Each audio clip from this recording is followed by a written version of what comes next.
I noticed something early in my career. I got a job where I was doing groups for this agency. It was a part-time job just to make a little extra money. I was saving up for a house at the time.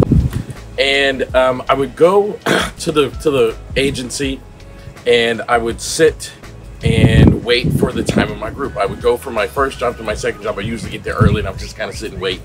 And all of the other therapists who were doing their groups, it was an agency that did lots of groups. So there were lots of group leaders. They're all running around, Xeroxing things and getting games together, all these activities for their groups. And I would just sit in the corner kind of playing on my phone.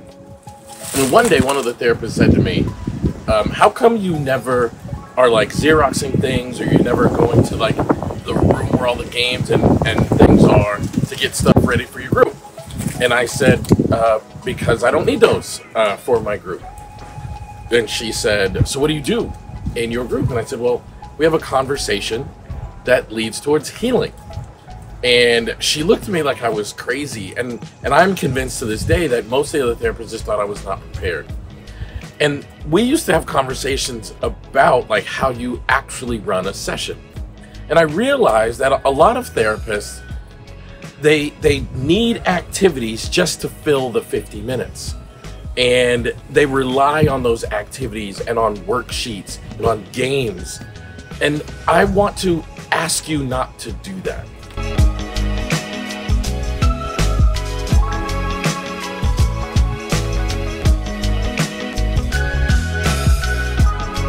So if you've got 50 minutes with your clients and you got all that time to fill, I want you to recognize that that's what the whole conversation is for. That's what we're supposed to be doing in the session.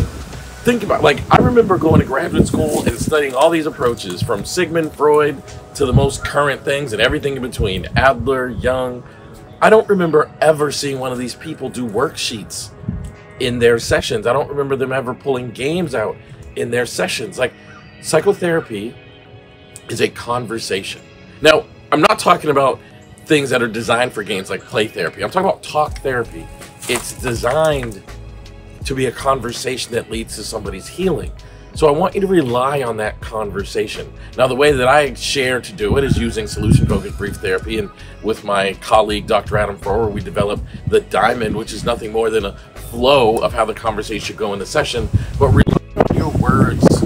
Use your clinical skills through conversation. That's how you actually create change. Don't turn the session into creating busy work for the client. Don't try to think, ooh, what can I do in this 50 minutes? What you can do in that 50 minutes is ask questions that lead towards change. Have a conversation that transforms your client's life. That's what we're supposed to do.